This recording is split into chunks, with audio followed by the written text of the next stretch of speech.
The Mediterranean is a dream bucket list trip, but it's not like cruising the Caribbean. It can be exhausting.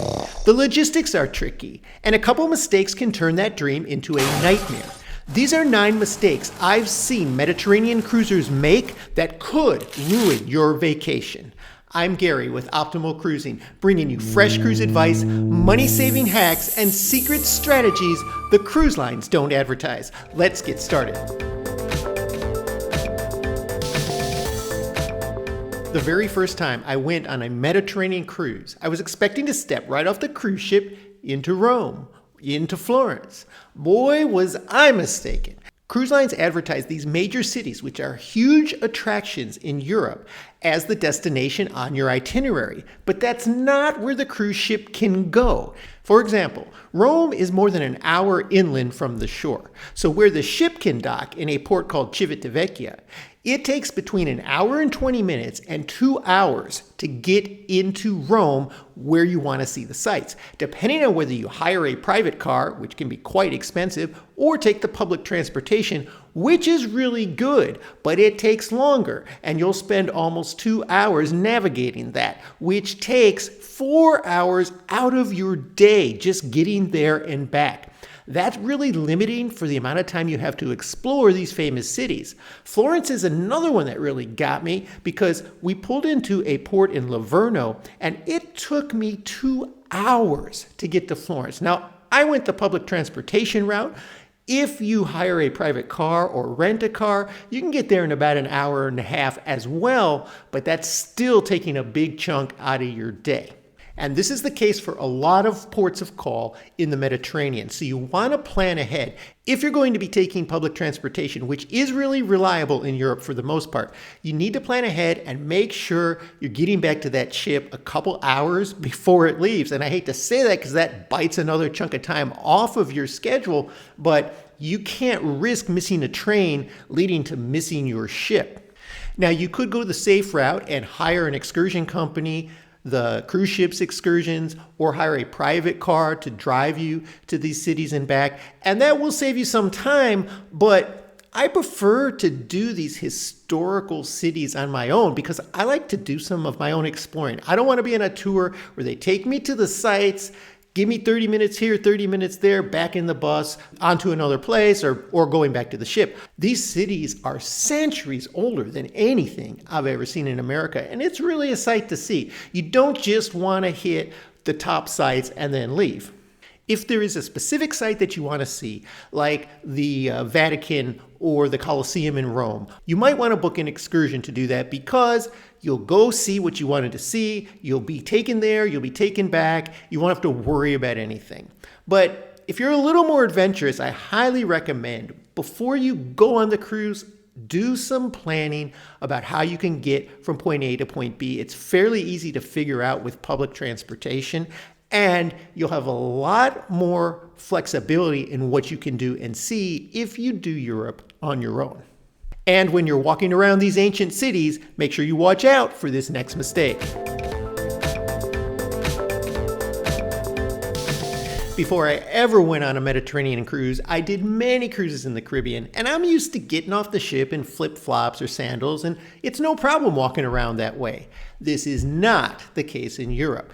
These ancient cities have many streets still made of cobblestones, and they're uneven. The pavement can be uneven, and I've seen many cruisers wearing the wrong footwear slip and fall on these streets, and that could potentially ruin the rest of your vacation. You can avoid this mistake on your Mediterranean cruise simply by bringing comfortable flat shoes. With the amount of walking you'll be doing, a lot of it on uneven streets, this is going to save you a lot of aches and pains. And there's another thing that people forget to pack for that could leave you banned from certain attractions. The Mediterranean can get very hot, especially in the summer months. And the first time I went, I was dressed like I would in the Caribbean, and I went to try to get into the Vatican, and I was denied. The Vatican and other religious sites, especially most cathedrals and sometimes museums, strictly enforce a knees and shoulders covered policy. That means no shorts unless they're super long covering the knees, and no tank tops because you can't have shoulders exposed. That doesn't mean you can't wear those things, but you just better be prepared to put something over and cover up when going into these areas. Otherwise, you'll be left outside. And speaking of heat, this next mistake could turn what really should be an amazing experience into a miserable one. I have some friends that recently did a Mediterranean cruise in August. Big mistake. Not only is this the hottest month of the year in the Mediterranean, but many things are closed because in August, many Europeans go on vacation. Stores close, restaurants close. That doesn't mean it's a ghost town, but not everything is operating as usual in the month of August. Really, the best time to book a Mediterranean cruise is in late spring and early fall. The weather is still incredibly good and the crowds start to diminish. And you don't want to be there in the middle of summer fighting with everybody else. But even with less crowds, this next mistake could leave you exhausted. On my first Mediterranean cruise, I had every port mapped out. I had plans to eat up every hour that cruise ship was going to be in there to see everything I possibly could. Hey, it was my first time to the Mediterranean. But after the third day, I was completely exhausted. Unlike Caribbean cruises, where you have a couple of sea days usually in the middle of a week-long cruise, a Mediterranean cruise will usually only have one sea day for a week-long cruise, if that, and you'll often have 4 or 5 consecutive port days in a row. So I found that it really helps to at least pick one day in the middle or 2 days in that string of port days where you do something light. Maybe just get off the ship and walk around the historical central district of the city that you're docking in, not necessarily doing a big trip somewhere nearby.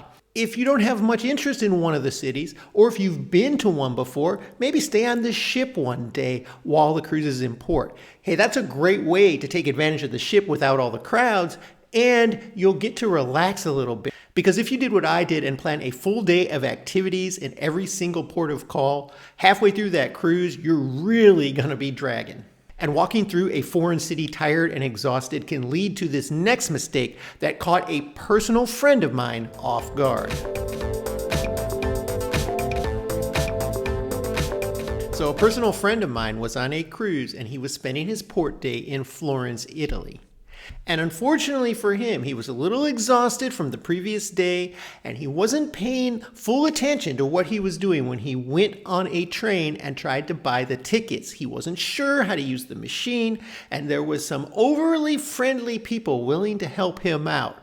Well, after he got his ticket and went on his way, he got it back to the cruise ship and realized his wallet had been pickpocketed. And pickpocketing is a professional sport in some major European cities. Now, luckily for him, he had his cruise cards and other important documents somewhere else in his backpack, but his wallet was gone, all his cash was gone, and these people tried to charge up over $1,000 on his credit card. He posted this over Facebook just to let people know as a warning. If you're not alert, you're vulnerable. I always bring a backpack everywhere I go in a city where I'm going to be walking around, especially one I don't know. And my backpack has a pocket in the back facing me where I zip up any valuables. So there's no way somebody can get their hands in there without me knowing it. If you don't want to lug around a backpack, you can get one of these money belts that you put underneath your clothes and keep your money in there. And just be alert when you're taking out money to pay for things and putting it back in. Make sure you're aware of your surroundings and this won't happen to you. And if you make this next mistake, you could actually be taking away from your overall experience. But first, I want to know if you've ever been on a Mediterranean cruise. Put that in the comments below, and if not, where do you want to go? I have a couple of friends who just booked a Mediterranean cruise for next fall. And they're already looking at flights to see what the cost is, trying to figure out if they should book a flight now or wait until later. But I told them they also really should look at repositioning cruises. If you want to cruise the Mediterranean in the fall or the spring, you can also take a repositioning cruise one way between Europe and the Americas. So for example, in the fall, you can fly in for your Mediterranean cruise and then take a repositioning cruise back to the US. Or in the spring, you can take a repositioning cruise from the US to Europe and then take your Mediterranean cruise. This adds a whole lot to your entire trip. And if you're thinking that sounds kind of expensive, it really isn't. Here's an example of a repositioning cruise from Barcelona to Port Canaveral, Florida next fall. It's going to only cost $620 per person for a 13-night cruise, and it includes extra stops in the Mediterranean that you won't get on your Mediterranean cruise because of the direction the ship is going. So if you book a one-way flight from the US to Europe, that's going to set you back on average about $500 a person. And then you book this cruise for another $600. That's not bad because a typical round-trip airline ticket is about $1,000. So this strategy is slightly more expensive, but look at all the value you're getting out of it. On typical Mediterranean cruises, you're not going to see stops in the Azores or Canary Islands, but on these repositioning cruises, you will. And you can skip the jet lag for at least one direction, because on the repositioning cruise, you're going to be adjusting the clock by an hour a night for a series of 6 or 7 nights. And that is going to make you feel a lot more rested when you get to your destination. If you think this strategy might work for you, let me know, put it in the comments. Now, I've seen a number of cruisers look pretty uncomfortable because they made this next mistake.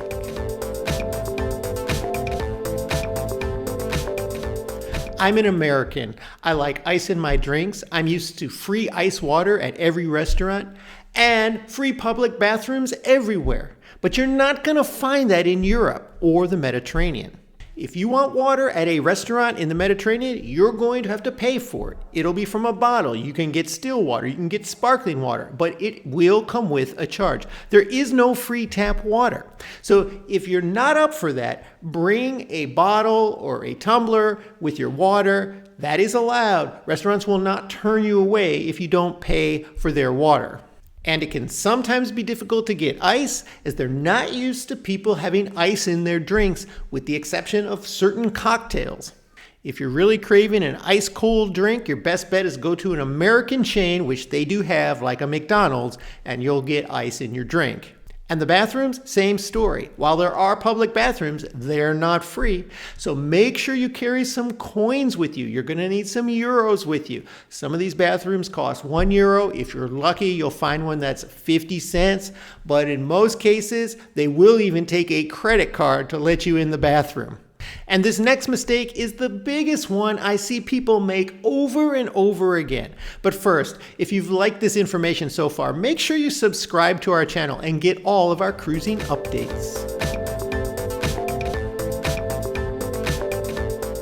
Every time I go on a cruise in Europe, I fly in 2 days before I'm supposed to be on that ship. And there's a good reason to do this. This isn't the Caribbean. This is an overseas flight. Things can happen. You miss one flight and you've already lost 1 day. Plus you have jet lag to get over. And you don't want to be starting your cruise off exhausted and tired. It's not hard to find inexpensive hotels around the ports where these ships are leaving in Europe and the Mediterranean. Usually you can find something for around $100 a night, and it's worth it to have that peace of mind that you're not going to miss the ship, because while you can catch up with the ship at the next port of call, that's easier said than done. Now that you're all ready for your Mediterranean cruise, there are some things that cruise lines are doing to really nickel and dime cruisers these days. I'll tell you how to avoid that right here.